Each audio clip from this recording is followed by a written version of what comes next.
Good afternoon, and thank you for joining today's event on International Women's Day, hosted by Enterprise, with the theme this year, To Break the Bias. My name is Claire Bainan. I'm the Talent Acquisition Marketing Manager for Enterprise Rent-A-Car, and I'm excited to be joined this afternoon by some fantastic, inspiring women from across many different industries who will share their tips and advice on this very topic. Whether you're experiencing or exploring different industries or careers, or simply would like to receive some great guidance today, you are on the right session. So, on the platform today, your mics and cameras are muted, but we would encourage you to use the chat function to comment or ask questions. So in fact, let's just test it now. So for those of you on the Zoom platform today, we'd really love to find out who we have on the call. So please just put in the chat your name and where you're dialing in from today. So let's just check that chat function is working. So I'll just give you a few seconds to do that. And whilst you're doing that, I just wanted to let you know that we are streaming on all our major social channels today: LinkedIn, Instagram, Facebook, Twitter. So please, if you are on those platforms today, just keep adding your comments and questions on those platforms, and we will respond to them very, very soon. Yeah, so we've got some, wow, so Luton, Anna from Canterbury, Sophie from Aldershot, Chloe from the University of Derby. Amazing. Oh, wow, it's great to see you all. We have some Enactus representation, Enactus Nottingham Trent. We've got Holly from Newcastle University, Paul from the Contact Centre. Hi, Paul. Nottingham Trent again. Amazing. Oh, keep them coming. It's great to see, actually, because when you're talking on a screen, it's really hard to know who we have. And oh, we got Donica from Ireland. So lovely. Great. Keep putting it in the chat, because it's really great to see who we have on the platform. So brilliant. Thank you so much. Okay, so if you aren't already following us on our social channels, we will be sharing the handles after the session today. Oh, we've got wow, Louisville, Kentucky. We've got Tara. Welcome. Brilliant. So not just in the UK and Ireland, we are going across the globe. So welcome to the session. Okay, so International Women's Day is marked annually on March the 8th. And it's a global day to celebrate the social, economic, cultural and political achievements of women. The day also marks a call to action for accelerating gender parity. So significant activity is being witnessed across the world today as groups come together to celebrate the achievements or rally for women's equality. And just to note, we do this event on International Women's Day, but this is something we should be talking about every single day. So before I hand over to our keynote today, I would like to open with a very short message from our European Managing Director, Kayla Chabot, who will introduce some of the bias that women can face and why we must challenge this bias. So over to you, Kayla. Good morning and happy International Women's Day, everyone. I do wish I could be there with you for your particular events. Why? Because our people make enterprise successful. This day reminds us that regardless of gender, our people make enterprise the dynamic and inclusive and successful company that is today. I'm personally committed to ensuring that more women have long and successful careers at enterprise, and that includes the most senior levels. That means having difficult conversations and continuing to address the biases and barriers that hold women back today. International Women's Day 2022's theme is Breaking the Bias. And this year's theme to break the bias that I've committed to is to forge a gender equal world. As a father and a husband and a father of two mixed race women, I strongly believe that we must all, regardless of gender, take action to level the playing field. So I challenge you to break the bias. I challenge every one of you to play your part in breaking biases in your world. Biases, whether deliberate or unconscious, make it difficult for women to get ahead. The types of biases specific to women are just a few listed today, but are not exhaustive.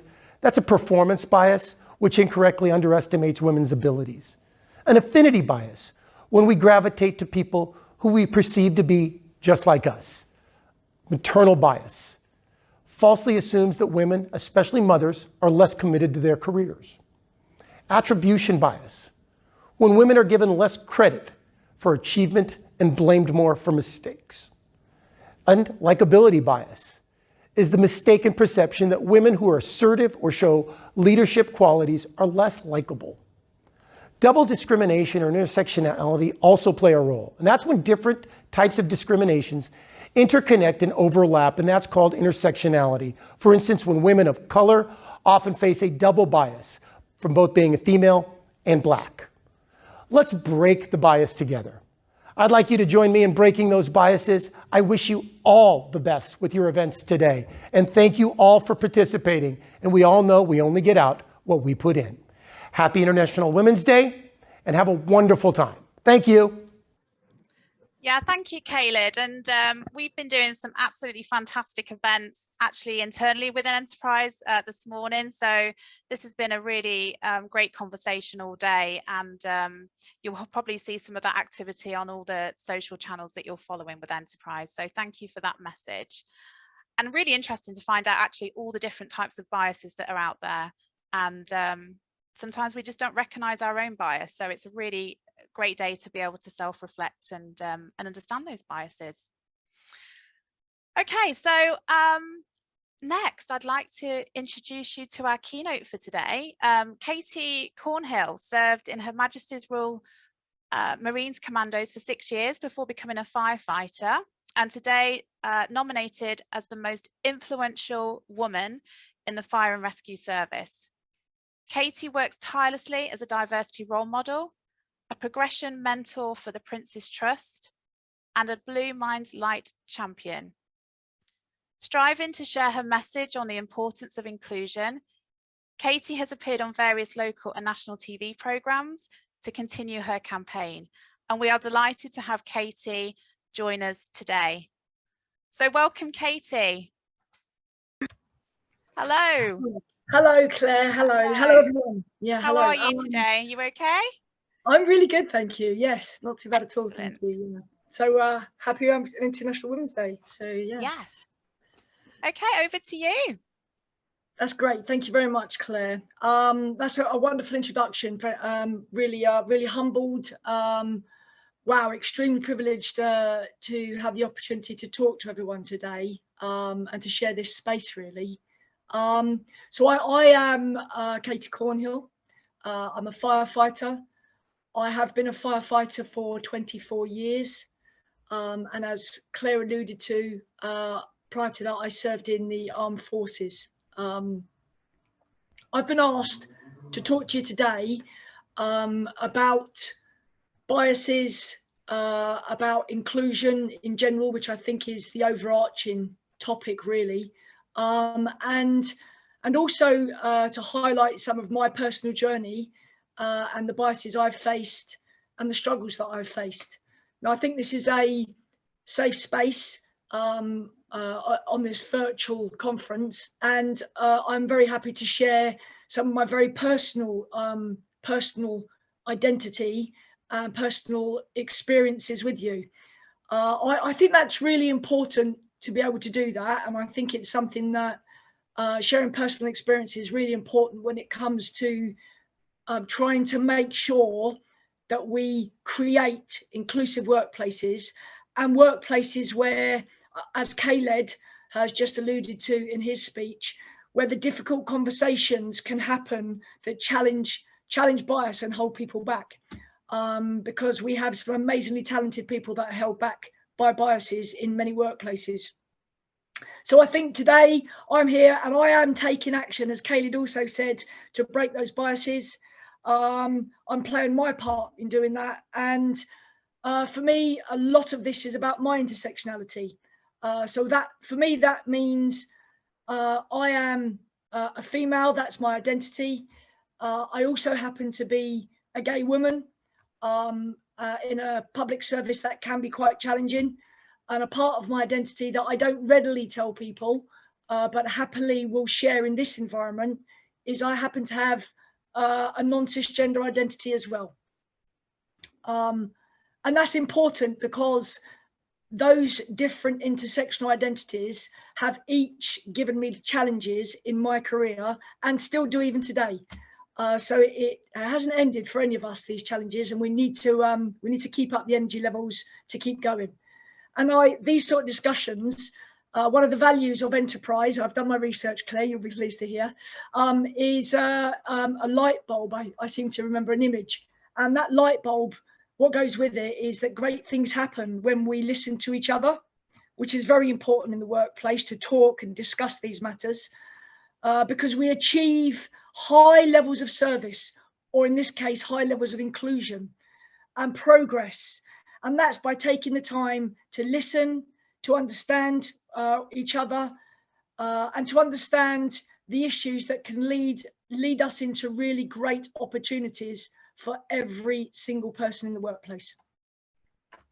So I think I'd start off on, I guess, highlighting and discussing inclusion in itself, and diversity and equality and equity. So what does that actually mean to us?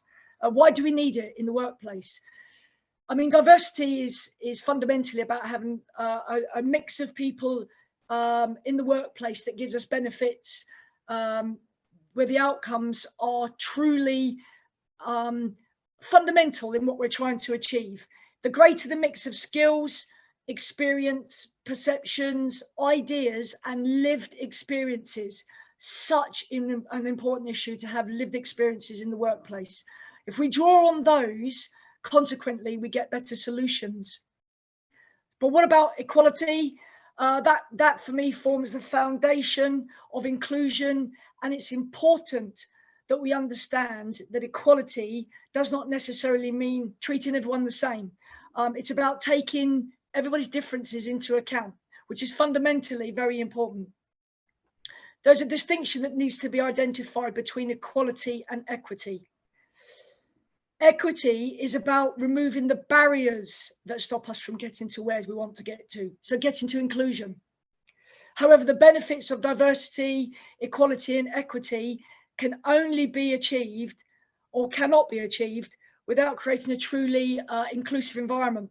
And at its most basic level, inclusion for me, that's about making sure that no one feels left behind, no one feels left out because of their differences. So everyone's allowed to dance at the party. That's what it means to me. So I may have challenged some of your perceptions, your ideas already, just simply by telling you about my identity. What I would say while I'm discussing my journey is that I would ask you to keep your mind open. Keep it like a parachute. They only work when they're open. And it's about having open minds in the workplace. I think that is really important in any working environment when we are trying to progress issues that matter so much, not just in the workplaces, but in society itself. So a little bit about my journey. So I believe my journey started exactly the same as anyone on this call now. And that is the day I was conceived, just like yours. So your life, your journey, it started then. I've been through an awful lot in my time, in my journey, and it has had its challenges all the way through. I think if I've created the right safe space, that the challenges I'll bring to you will underpin, I hope, the progress that you might have and your thoughts around future thinking in workplaces and options that you might have in the workplace as well. My earliest memory of my journey was when I was 4 or 5 years old. I can remember going into my sister's bedroom at that young age, and in my sister's bedroom was a teddy bear, and on that teddy bear, it was on the bed, and on that teddy bear was a yellow bikini, and it was one of those teddy bears that you win from the fun fair, those sort of size, if you like, of teddy bear. And I absolutely adored this yellow bikini. I'd seen my sister using it, and she happened to just keep it on her teddy bear. I can remember going into my sister's room, first experience of feeling something was not quite right in my life, and putting on this yellow bikini. And I also, at the time, remember my sister coming up the stairs, an immense amount of panic in my mind, thinking, oh my goodness, what do I do now? And I literally dived underneath my sister's bed to hide myself, to hide who I was from my sister at that particular moment, without actually realizing what it actually meant and what I was actually doing by hiding myself. I didn't understand the impact at the time. My sister came in. I obviously didn't do a great job at hiding my clothes that were at the end of the bed on the floor in a pile. And my foot was sticking out the end of the bed as well. So I very quickly got dragged out in this yellow bikini, and had it ripped off me and kicked out the bedroom, followed by a very angry sister shouting at me and telling me to get lost. In not so many words, or so fewer words. So she clearly was very upset with me at the time, and was quite upset that I was wearing her clothes. Personally, I thought I looked absolutely amazing in this yellow bikini. So I don't know what the problem was, but there you go. But that was my first experience that I can remember of knowing there was something different about me. And there was something different in my mind about my world that I lived in and who I was fundamentally. Although, at that age, I obviously didn't understand exactly what this was. I just knew that for me, I associated my world with being a girl. So fast forward a little bit in my life, young pre-teenager. So 7 to 8, 9 years old. I had a small box shared or given to me, which contained basically some items of clothes, including one of my sister's old nighties. And my parents gave me that because they knew that I was always trying to allude to the fact that I just felt different about myself. And you know what? In my youngest age, I found a very safe environment with my parents and my family to experiment about who I was. They let me experiment with my gender identity, which was very important at that stage. They bought me makeup. It had a wig in. I have no idea at all where that came from. And some shoes and just items of clothing that you would associate stereotypically with what a girl might have. When I went to junior school, just before I went to junior school, I should say, that was the moment in my life when my parents told me I was a boy. And they told me I was going to identify as a boy and that I wasn't a girl, and it was a phase that I was going through. I cannot tell you the heartache that gave me and the pain that gave me to have that box taken away from me, to have my life removed from me. An extremely difficult moment for me, an extremely difficult time in my life, a difficult time in my life. I will say this, that I think the issue at the time was my parents were afraid of how other people would react to them because they were supporting me and my differences. And I think you can take that into the workplace, if you like, as an analogy, that sometimes people are afraid to support differences because of the way their work colleagues will react to them, which is a shame. But it is a bias that people have. And it's something, it's a big thing I think we need to come over in, or we need to get over in workplaces, but actually in society as well. A real big barrier to us. So fast forward a little bit more. a very difficult time in junior school for me, seeing those that identify as female going to toilets and changing rooms and thinking, I should be doing that. You know, that's me, that's my identity. But at the same time, seeing myself in the mirror looking like someone who identified as a boy because I had to. And that's the important issue here is for me, I had to do that. I found Sea Cadets after or whilst I was at senior school, and incidentally, my senior school, my performance in senior school was absolutely atrocious. I really could focus on nothing else other than myself, my identity, and trying to protect myself because I experienced so much bullying because of my slight size, my slight demeanour, and I guess because I maybe portrayed a bit of feminism in my characteristics, in my actions, in my body language, and I was often called things like faggot and things like that, because at the time I was still outwardly identifying and had to as a boy. I found Sea Cadets, very fortunate to have found Sea Cadets. I don't know if anyone here knows anything about a cadet force, but it was a world for me that was so inclusive. It was unbelievable. It was simply a world where people went to enjoy themselves and do the things that cadets or children and young people do in an environment that is supportive of children and young people. And it was something that we all did together. I enjoyed my life in Sea Cadets immensely. I did things that I really loved doing as a human being.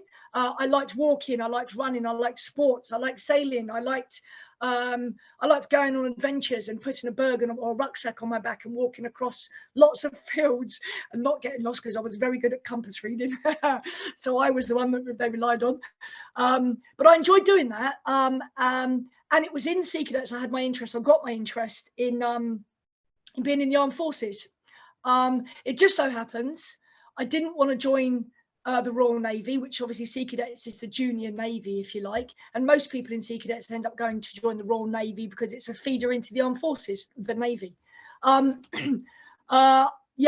for me, floating around on a grey boat in the middle of an ocean somewhere just didn't float my boat. Forgive the pun.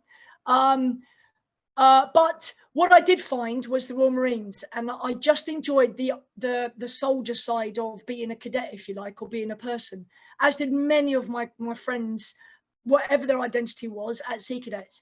And I decided to go have a try at being in the Royal Marines, and I was successful and joined the Royal Marines and served for 6 years again, which was a very hard time. In that time, or just before I joined Sea Cadets, I met my ex-wife, who was at the time, amazing human being, absolutely wonderful. I told her when I was 17 about my gender identity, which at the time for me was quite fluid in my identity. So I did use terms like gender fluid because I was stuck in a society that I had been taught would never accept me, and I was conditioned to that. And my pain, my feelings of actually I want to be who I am. Very difficult times, but an amazing human being who, if it wasn't for them, I have to say I wouldn't be who I am today. Which is a wonderful feeling, but hard as well. Excuse me. Well, I always get upset at that bit, don't worry. I left the armed forces, and for about a year I was self-employed, and then I very fortunately found a job as an on-call firefighter, so a retained firefighter, part-time. And then about a year after that, was very lucky to find an application process within Hampshire Fire and Rescue Service and join there, which was 24 years ago. And joined Hampshire. I've served. I started my service in Hampshire, and I then went to Dorset and Wiltshire, and now I'm in East Sussex. My time in Hampshire, there's a very important moment to point out of my time in Hampshire Fire and Rescue Service, which is basically when I found the courage off the backdrop of an environment that is extremely masculine, extremely white male, heterosexual based, a cisgender based, and a really hard environment to be me in. And I found the space to be me and to tell people I was going to be me. And my journey, basically, in a quick summary, was I spoke to a HR representative, told them what was going to happen. I did tell them what was going to happen rather than saying this is what I would like to do. And I did that because I saw it as my experience where I could bring other people along with me, simply by educating and telling them, actually, this is who I am. So I went into a journey that started by telling my line manager. Now, the key moment for me to point out here is when I told that line manager, who was, I have to say, your stereotypical white male, cisgender, heterosexual, brash male in a public service like the fire and rescue service that we might traditionally see or understand or associate with. I sat him down after arranging the meeting, and I remember telling him, and he basically stared at me with his with his jaw open for a couple of minutes, just nodding his head, and just making funny wincing noises because he had no idea at all about, what to say. It was but sorry, the most important thing here is when he finished doing that, he said to me, Katie, I don't pretend to know what's going on here. I don't really understand. He said, but what can I do for you, and what can this organization do for you? Which was a massive time in my career, and one that absolutely shocked me. I absolutely could not believe his reaction at that point, but it did set me on a positive course. And I think that's something we can all learn from my experience of that, is any one of us could experience a time in our working careers, even in our social careers, social life, where someone comes out to you about something. So reacting the right way is key. And I don't know if any of you have heard Maslow's hierarchy of needs.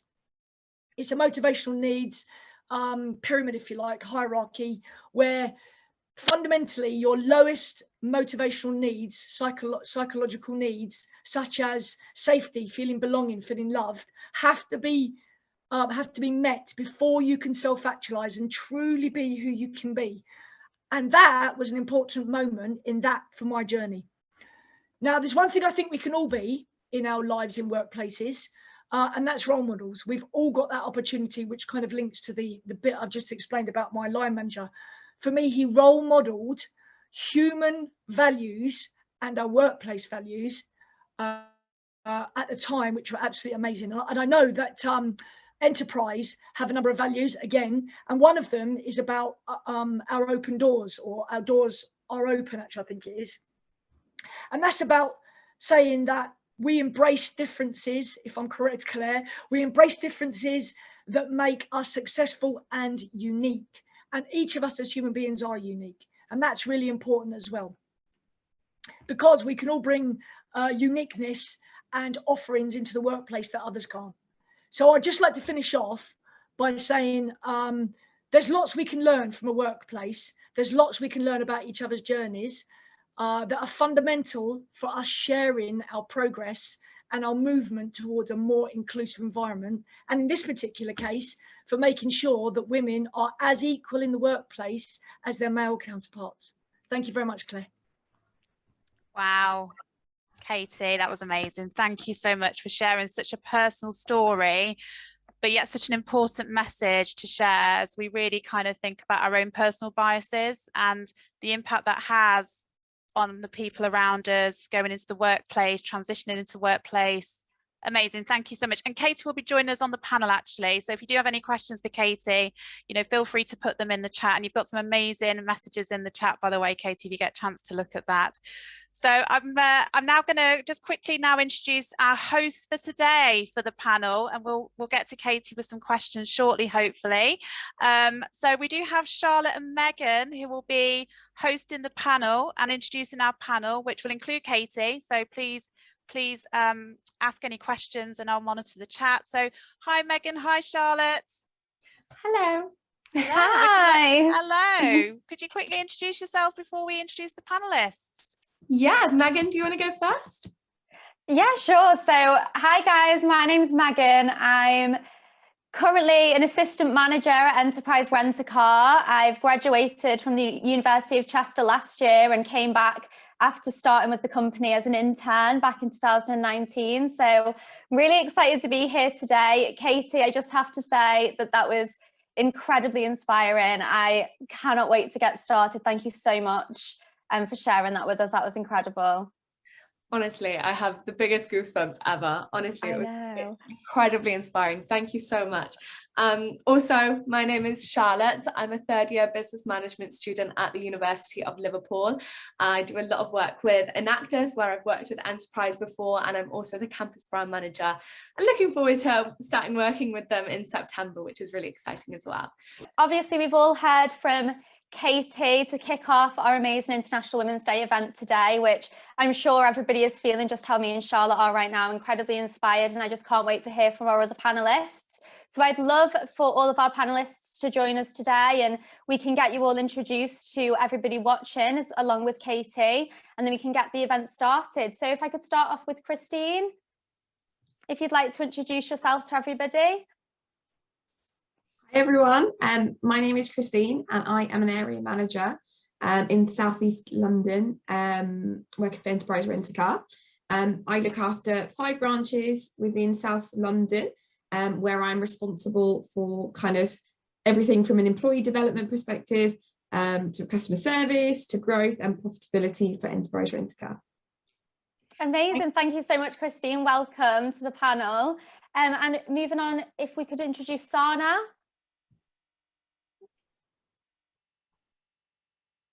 Hello everyone, I'm Sana Wajid. I work as a design team manager in Network Rail. I've been in Network Rail for the last 10 years. I'm an engineer. I hope to speak to you guys soon.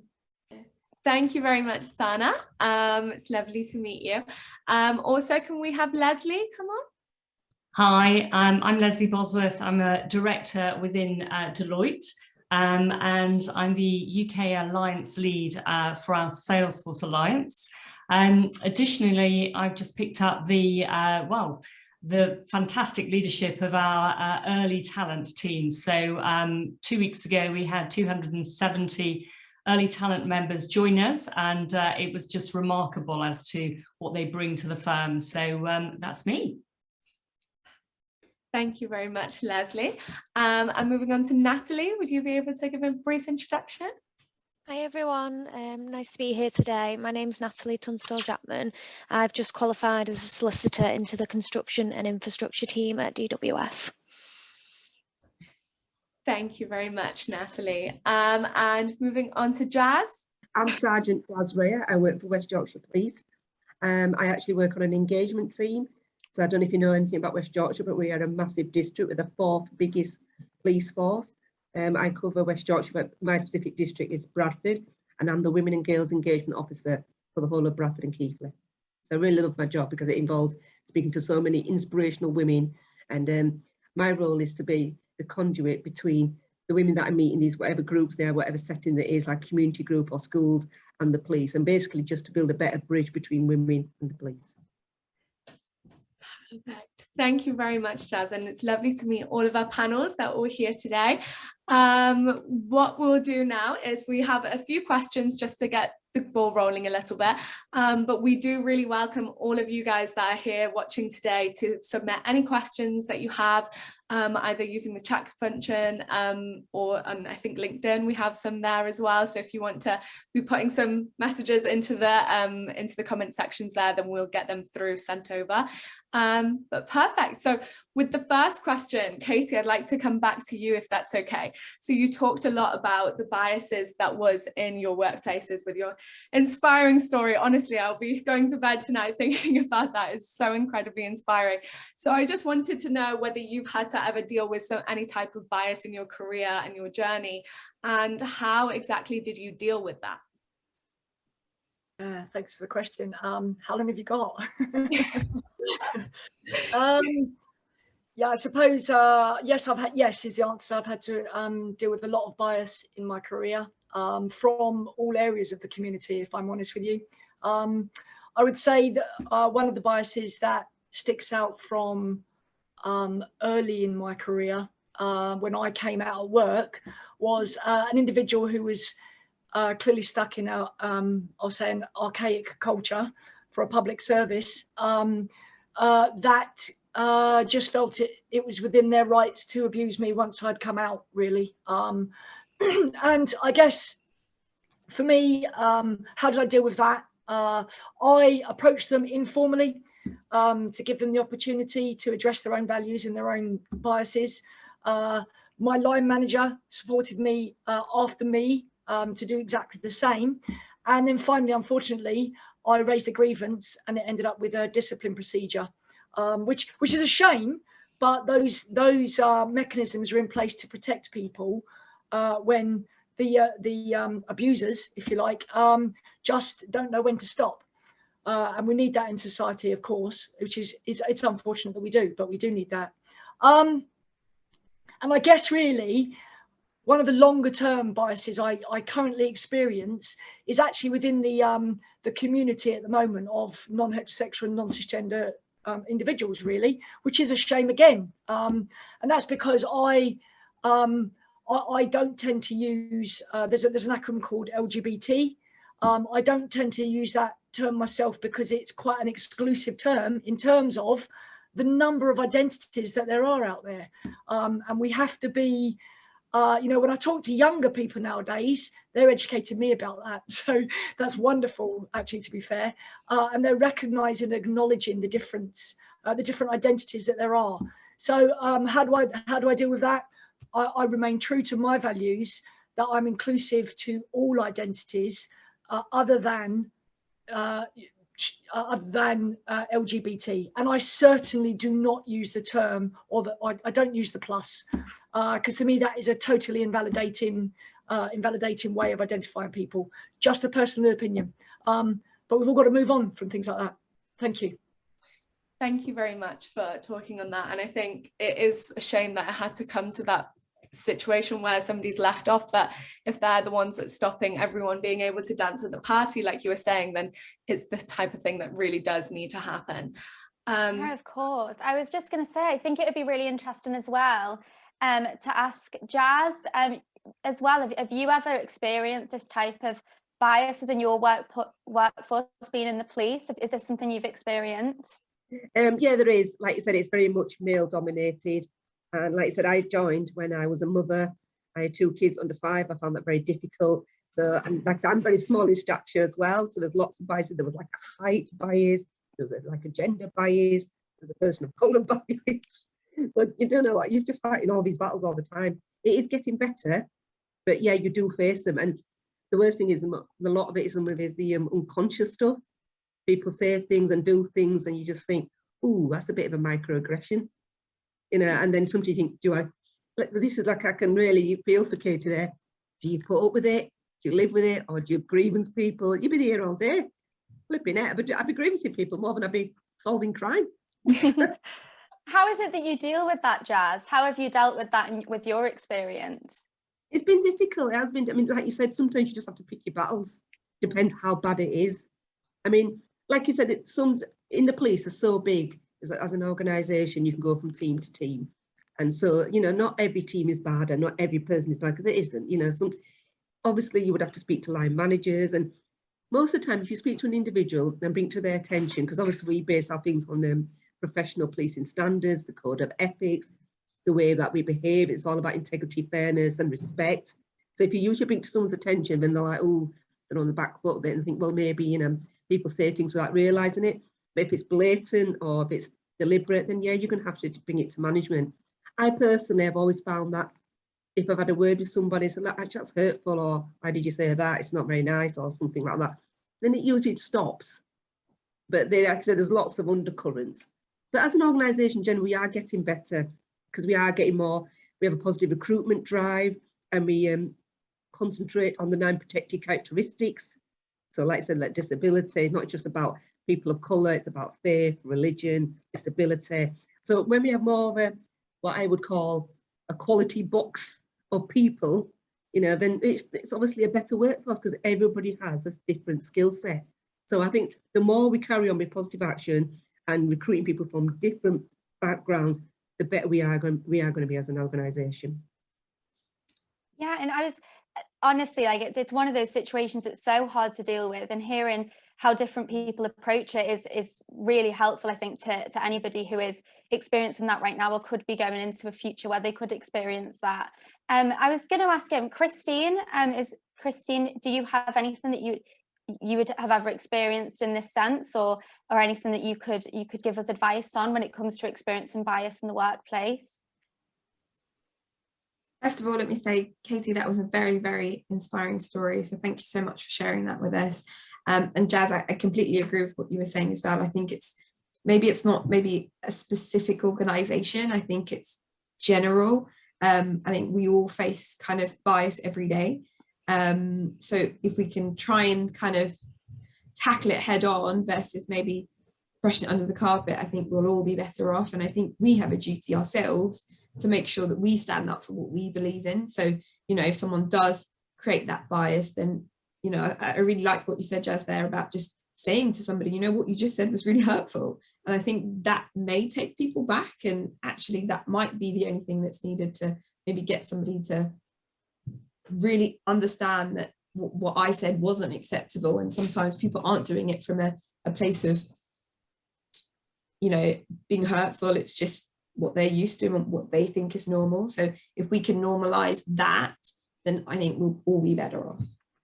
Yeah, and I think as well, like it's something also coming into our early careers, I think, as well. And I think a lot of the people watching today are students, and looking at the comments of people jumping on, and they'll be either graduating soon, and this is something that they could be experiencing, and it's great advice for them to hear.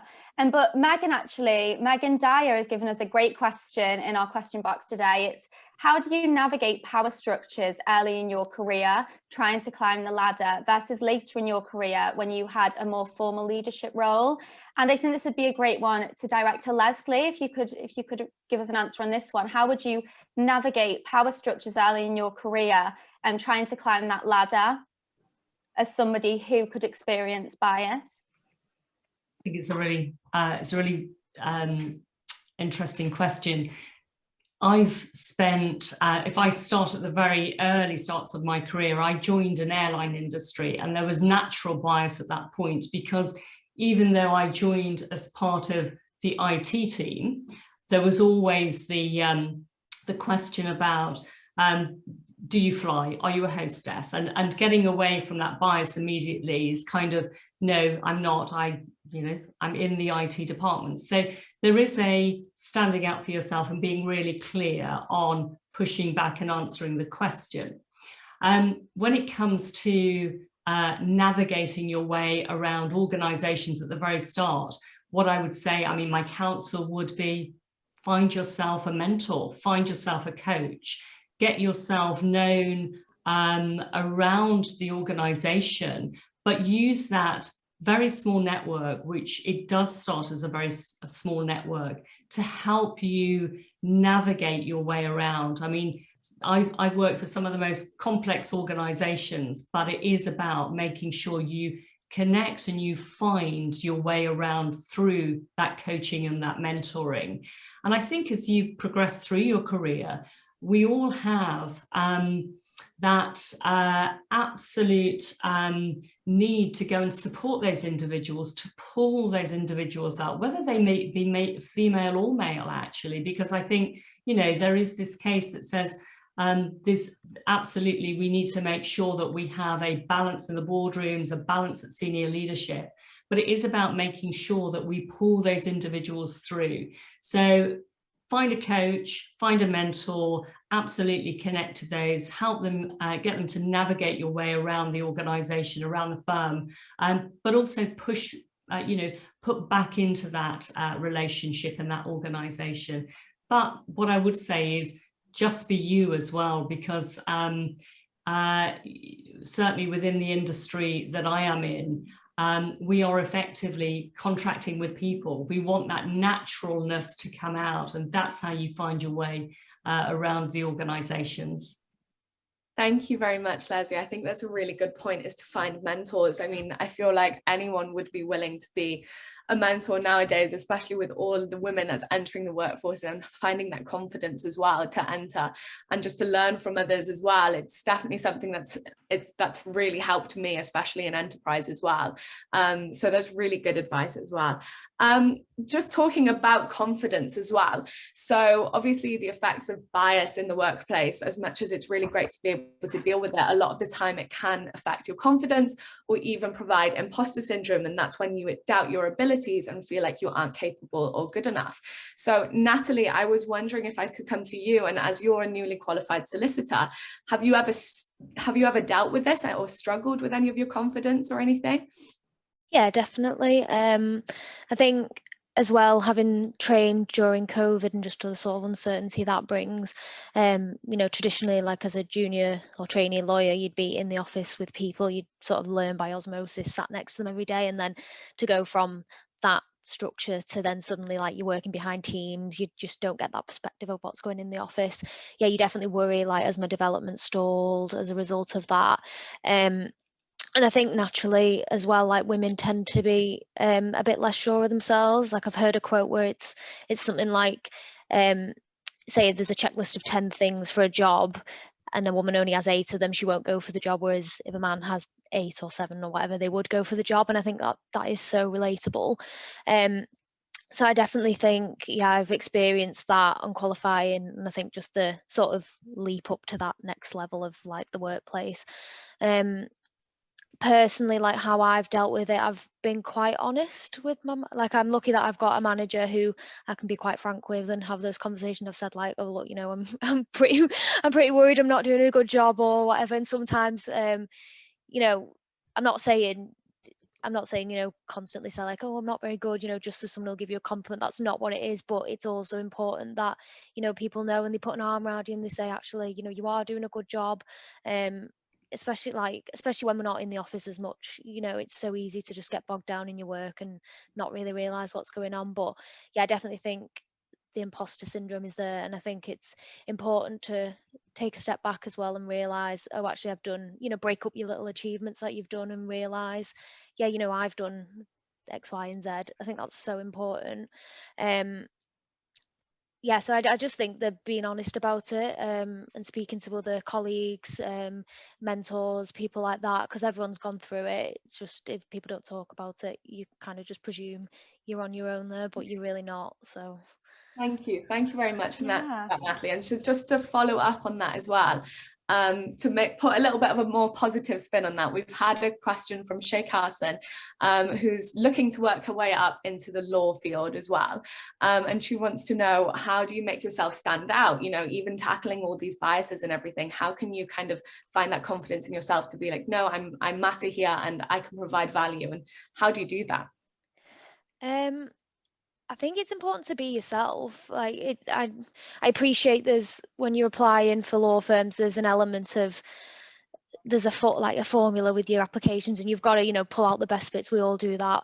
But I think it's so important to be yourself as well, because at the end of the day, even though, if you do a 2-year training contract, for example, that's 2 years you've got to work in a place with people. If you're not being genuinely yourself, it's 2 years to keep up an act that's really difficult. And as well, I also think it's so important to pick a firm where you can see yourself, like you can see your values in that firm, again, because it's 2 years, and then hopefully at the end of it you'd qualify and get a job. That's a long time to work for a company where you're not aligned on the values. So I think, yes, there's the temptation to sort of scattergun applications and be like, oh, the more I get in, the higher my chances. But actually, I would say really target your applications, you know, find out the values of these firms that you want into, or private or in-house firms if you want to go in-house, but really like find out the values. Like I'm lucky that the firm I work at is like really big on diversity. There's a lot of female and traditionally like minority groups represented at the higher levels. That for me is really important because I can see, you know, myself in those roles. So when I was applying, I looked at the values of the firm and kind of aligned myself to that. And I think that's one way you can do it, but there's not really a set formula. But I think the thing I would say is be yourself and let them see yourself. That's the most important thing. Amazing. Yeah, I think as well, like it's so amazing to have all these different people on the panel today from all these different careers and all these different companies to give everybody advice. And there's so many questions as well coming in the chat box for individual people as well, which is amazing, about how you've gotten to where you are and what you would just advise to somebody who wants to get to where you are as well. So I think it's really nice to hear people's advice of how to get started in a career that way. But I think the thing that's coming up a lot in a lot of these questions that I'm seeing is this topic of confidence and how to have the confidence to go for these jobs and how to get there. And I think a great question I'd like to ask to Christine, if that's okay, is envisioning your career path when you're at university. Did you expect you to get to where you are now? Is this a job that you imagined yourself doing at the beginning? And if not, how did you discover that this is something that you wanted to do? No, not at all. I don't know if anyone else can relate, but I come from an Asian background. So all my mum told me was that if you aren't a doctor or a lawyer or an engineer, you don't really have a career. So I was forced to kind of go down the science route. I was genuinely quite good at science as well. So that it was kind of natural that I went down that route. My degree is actually in biomedical science. So how I ended up renting cars, I'm unsure, but I knew from I think it was really touching when Natalie said, you know, you have to be yourself and actually enjoy what you do. I was good at science, but I didn't enjoy what I did. I only did it because my mum kind of made me do it. And it was really clear to see from the very beginning that, you know, this wasn't something that I wanted to do. But when I joined Enterprise, it was very much, it was a culture, it was, you know, a sense of belonging, and they helped me and pushed me out of my comfort zone, which then allowed me to perform really well and kind of get to where I am. So for me, it's really, really important that you do something that you love, and it's okay if you don't know right now, because nobody does, but being true to yourself and enjoying what you do is really important. So I think once you find that, then to find the right fit within what any company or within a role becomes a lot easier. So I think find somewhere where your values align with the company's values is really important. That's amazing. Thank you very much, Christine. I think it's really important, you know, noticing and recognizing that the career paths that you might have set when you're incredibly young, you know, leaving GCSEs even, it doesn't have to be the way that you kind of last forever. But also speaking of, you know, empowering and finding your path and the career that you want to choose, Sana, I was hoping to come to you, and I've noticed that you've led so many initiatives that really empower women in science and engineering in that industry. And I was wondering, why is that important to you, and what impact has it had empowering all of these women? Thank you very much, Charlotte. I think I wanted to probably just take you guys through some of the career journey that I had, because if you can see, as Christine said, I am also from an Asian background. I've grown up in a country where engineering was probably not for girls. I was very passionate from very start to be an engineer, and I was told probably civil engineering is probably not for girls. You can't go out and do things that I wanted to do at the time. Then I pushed myself to go and did a degree. Then I was told, okay, after doing the 4 years bachelor's degree, it should be your marriage should come first, and you should get married and, you know, have kids. This is our standard cultural thing that I had to take the bias for. Being an Asian woman, it wasn't easy for me to push through that and come here for my higher studies. So I managed to push through and came here. And then after I graduated, I took a job in an American company, and this is something very personal I will share, which actually probably brought me in a better place where I am today. I was told by many individuals, because I was an engineer and only woman engineer in the whole office and leading a project. I was told that you Paki people come in the country and take our jobs. That was a first hit of the bias and racism that I faced. And it was very hard at the time. I was actually in tears. I remember it was a hard time. I was quite young and I didn't know what to do at the time. I went to see my manager and said, you know, I was in tears. And then I think what I still can't forget, I mean, this is what made me even more stronger, is that I can't forget that face of my manager actually doing nothing at the time. So I just stood there, cried and cried. But then I stood up and I said, okay, I'm going to make it all change for myself. So I came out, resigned the job. I looked for other organizations where I will see myself actually grow. And I'm so glad I came across to Network Rail, which is a brilliant organization where I flourished from last 10 years. And however, I can't say that bias doesn't exist in Network Rail, but it is very, very, very rare and minimal. I mean, you will still see people being biased in the meeting rooms. You're sitting there because you're the only woman engineer, and they won't let you speak. And from the Asian background, we are taught that if some elderly person is talking, you don't interrupt, let them speak. So I would just sit there and wait for my turn, and that turn would never come. I would just sit there, wait, and they would just talk all over me. So how I coped with this bias was I had to make change in my own personality. I had to adopt a different culture. I said, okay, I'm going to adopt this culture, when I could actually stand up and say, you know, can you please let me finish and let me make my point? Which actually changed my life, because if I didn't, I can't go and change people outside. I mean, I can't change the bunch of, you know, middle-aged men thinking that their opinion matters more than mine. So I had to just shift my culture, and I started interrupting. And I'm very proudly interrupting, because if I have a point, people in the room will know that I have something to say. They can't stop me. So this is just a small journey that I had to take. And again, the thing that keeps pushing me, I have got a 7-year-old daughter. And previous school, she was told that Lego is not for girls, and she should be playing with the dolls. And I just took that very seriously, because I cannot have that coming into a younger generation. And that's the reason I'm doing a lot of STEM activities, and I'm doing a lot of women in science and engineering to make the world a better place for my own daughter and younger generation.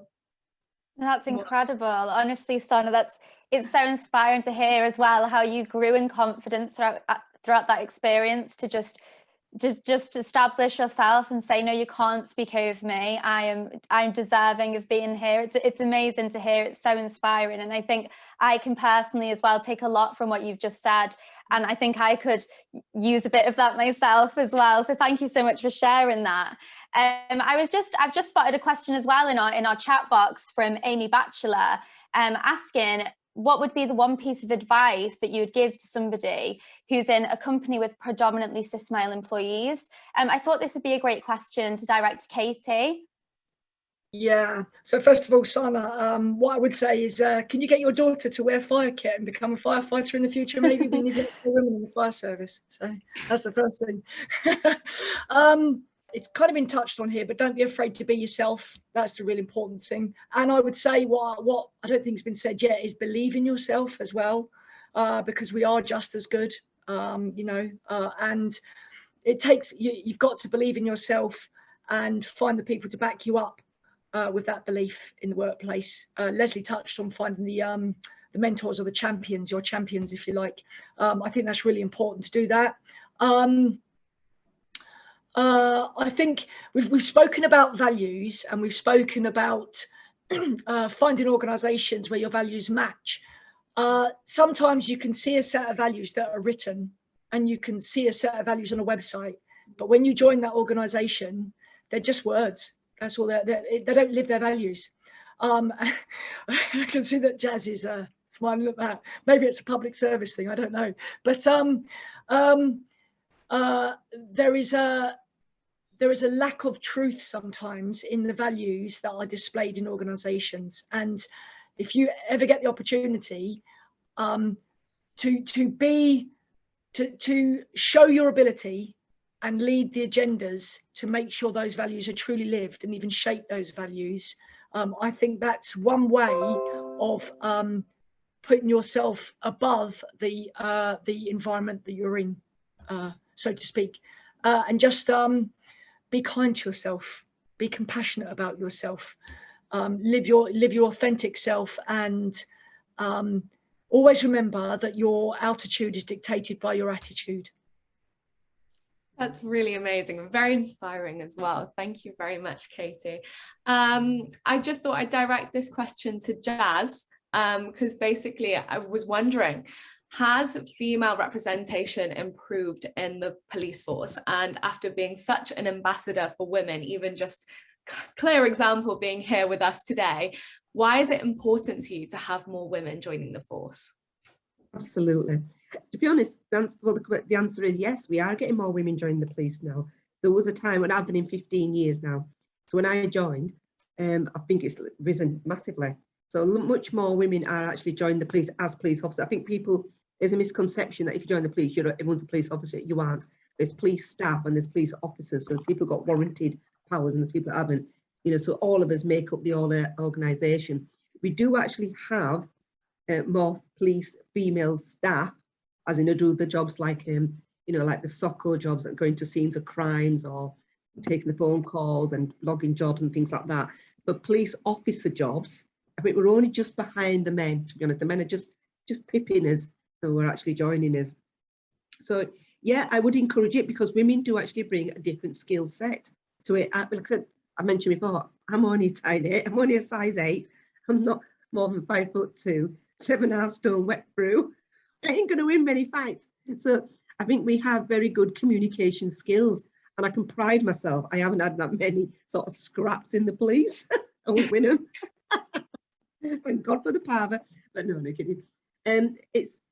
You have got the skill set that we actually need, and it is about those talking skills, talking people down. This isn't a battle with people. As I said, look, we're actually the ones that you call for help.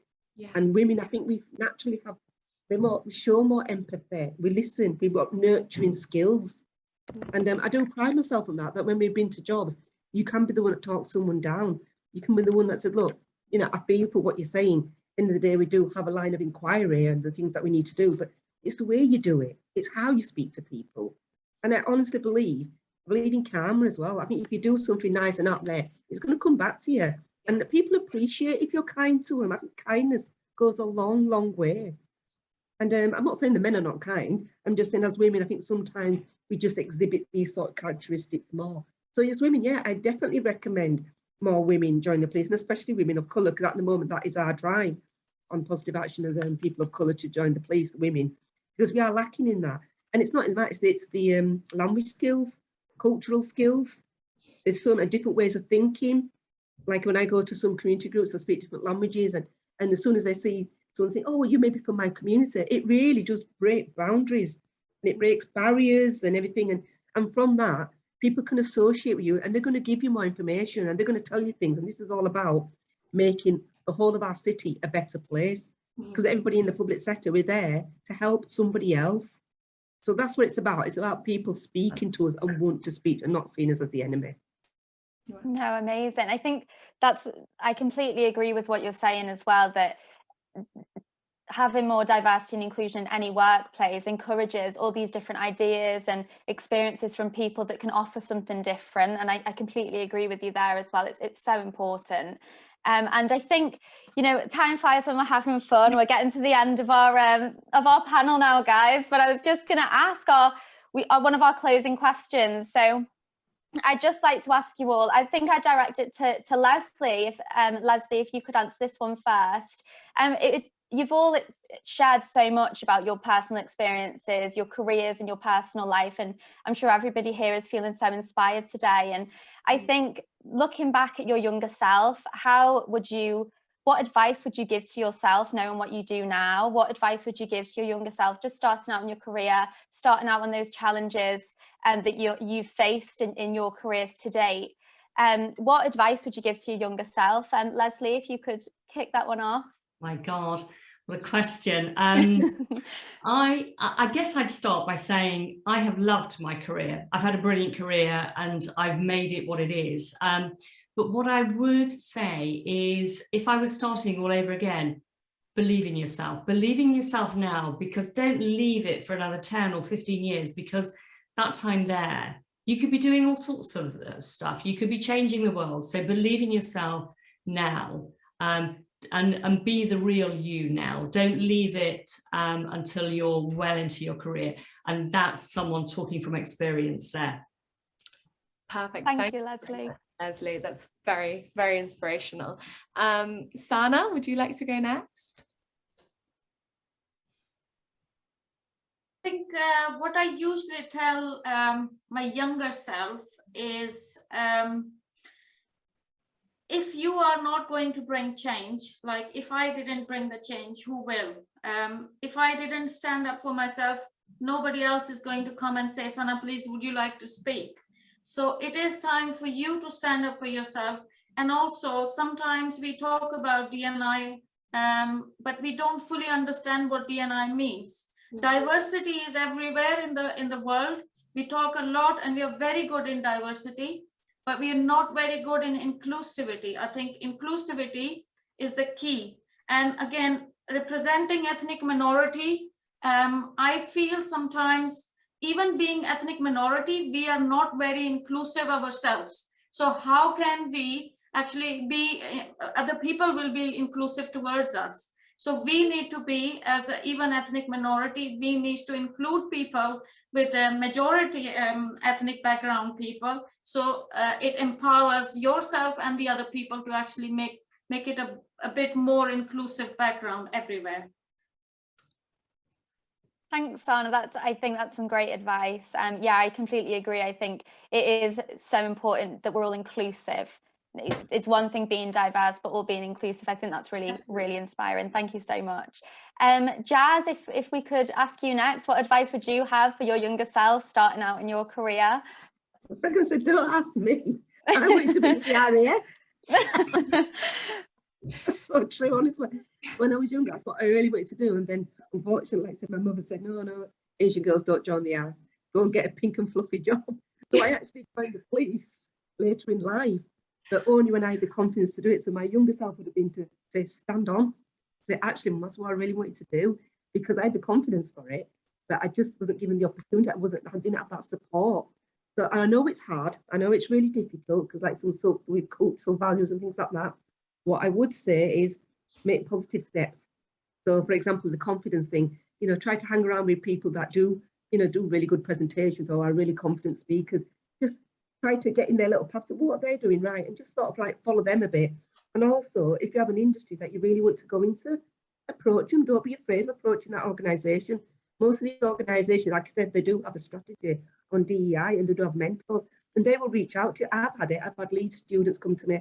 I've had people from another university come to me and say, actually, we want to join the police. Can you help us? Absolutely, all day long. So they will give you advice. So never feel afraid to reach out to the industry. Even if it's just an email, just out of the blue, do it, because they will actually help you along your path. And it would save you years. It would have saved me 20 years if I just had that confidence and a little bit of steering. Because all you need in life is someone to just steer you in the right direction. And then you will hopefully find your true path. Wow, thank you, Jazz. That's really, really inspirational as well. Perfect. Christine, what advice would you give your younger self? I think the biggest advice I'd give myself is just put my hand up. I think sometimes our lack of confidence stops us from doing a lot of things. And part of that may be family life, part of that may be career life. But I think, you know, if I'd stood up with my mum and said, you know what, I really don't want to be a doctor, and I had that conversation a lot earlier, I would have been a lot ahead. And I think working at Enterprise, they've kind of pushed me to have that confidence within myself. So some of those lessons that I maybe needed to learn a little bit earlier, I didn't learn until a lot later on in my career. Now I've started to really adopt that and put my hand up to things and say, you know what, I am a little bit afraid, but you know, I'll give it a go. It may not be perfect, but I'll give it a go. And I think that has a big impact in how you feel personally and what other people feel about you. So you might not think you might have a lot of value to add. And I think the ladies talked about diversity, and for me, diversity isn't that I'm different from everybody. Diversity is the value of me thinking differently from everybody else, and that's what helps us solve problems better. And that, you know, you thinking differently, you don't need to be a diverse individual to do that. You being different in your own right brings that diversity of thought. So I think that's what's really powerful. So if you put your hand up, you can do those things. No, thank you, Christine. I think that's great advice. Put your hand up. Put your hand up and give your own advice. Feel like your words have value. That's amazing. And Natalie, if you could let us know what advice you'd give to your younger self starting out. I think, well, I'd echo everything that's been said on the panel, and agree 100% with it all. I think maybe for me, and I'm sure other people have had this experience as well, but just don't be so apologetic. Like, don't apologise for your achievements, don't apologise for asking for what you want. I think women are so, and not just women, like I know a lot of like perhaps younger or just less confident people, they're just, everything's framed of, oh, I'm sorry, but, oh, I'm sorry, could I have this? Or whereas I think we've maybe just got to be a bit bolder and just acknowledge everyone else, you know, who gets ahead is asking for what they want, and you've, as awkward as it might be, sometimes you've just got to say no. You know, I'm here, I'm valid, I'm not apologising, I want this, etc. So I think take that step. I think that's really good advice. I can definitely take that. I think I heard one time where, you know, instead of apologizing, just thanking. So instead of saying, sorry, I'm 2 minutes late, you just say, thank you for your patience. You know, these little mindsets that you have can help you be more kind of assertive and bolder, as you're saying. Like, I think I'm still trying to learn that as well. So thank you very much, Natalie. And Katie, if we can close on you, what advice would you give your younger self?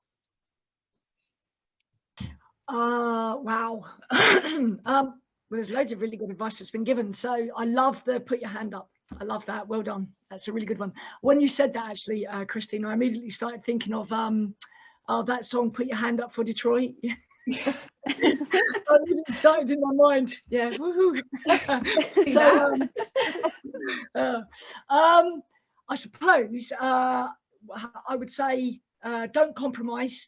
Definitely don't compromise. Be you, be brave. Be thoughtful, be kind to yourself, be kind to others. Find the radiators, not the freezers, in workplaces. That's really important. Find what makes you passionate. Find your passions. And then always, from an inclusion point of view, which Sana highlighted how important inclusion is, and Sana is absolutely right about that. It is probably in society now and in workplaces, institutions like public services, probably the fundamentally most important thing there is inclusion. And it's always promote inclusion. Whatever you do, always think inclusively, because if you think inclusively, you will speak inclusively, you will act inclusively, you will behave inclusively, your habits will be inclusive. And it's your mind, it's how you're thinking that's the most important thing.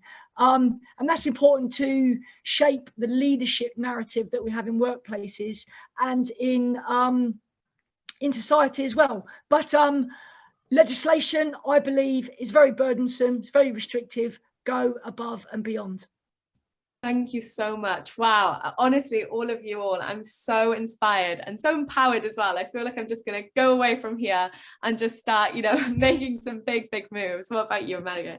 No, I'm the exact same. Like I think as well, when I don't know what you expect from people's answers to these questions, but people always seem to surprise you. And I think like what's really sticking with me is that, you know, surround yourself with radiators, not drains, and not freezers, and put your hand up. and stop apologizing, because I do all of these things. And it's funny because I can see myself maybe when I'm further along in my career looking back at myself and giving myself this advice. So I think it's amazing how we're talking about so much confidence, and if only you have the confidence to do these things, you're able to do them. We're all capable of it. And I think all of you have got an amazing message. You've all given everyone today so much advice to go away with. And I know from this, I'm going to change a lot of my behavior. And I just thank you so much for everything today, guys. Thank you for all of your answers and your input. You've all really, really given us a real insight into your lives and your experiences. And I really appreciate how honest you've all been today. It's amazing. It's been amazing to have you. Yeah, and happy International Women's Day. Thank you, everyone. Well, breaking the bias. There we go.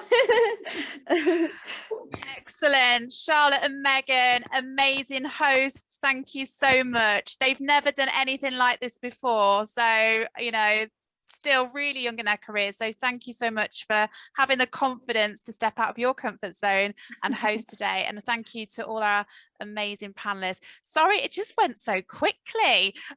So we had lots of questions prepared, but thank you everyone for listening and asking your questions in the chat, because that's what's important, that we get to your questions and we answer them. So really appreciate everyone's time on the panel. Honestly, I would love to stay in contact with all of you, because I think you've just got some fantastic advice to give that I'm still learning from, and I'm many years into my career. So this is, we're coming to a close actually for our session today. So thank you for all your comments, questions, contributions. I'm still seeing them in the chat. I think as we continue to break the bias, and this is a conversation that we are continuing, I would like to finish the session today by leaving you with a message and a clip really from this year's International Women's Day organisation. So we're going to leave you there. Thank you so much, panelists, for joining. And we're just going to share this, I guess, this message to close off the session today.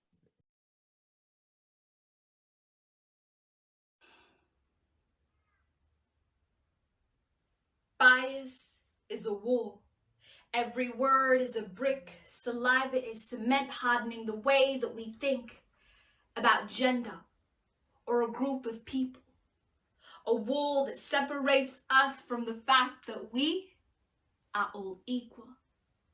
An empowered girl is a hurricane that can paint the world in sunsets. Bias is a wall that tries to stop her, but her hurricane isn't done yet. An empowered girl can lead the world into change, and she can guide us into a place that's new. This is a poem to you. Let's break the bias. Bias is a wall that justifies someone laying their hands on their partner. When a woman wears bruises around her neck like perfume, it doesn't start with a fist. It starts with an idea that we hold or assume. Ideas like, women don't deserve to be in a presidential seat, but when a baby is born, a woman is the first leader that they meet. Or a woman shouldn't get the job simply because of a name on a resume. Or talking over a little girl because you don't see value in what she has to say. Or that women of color are aggressive.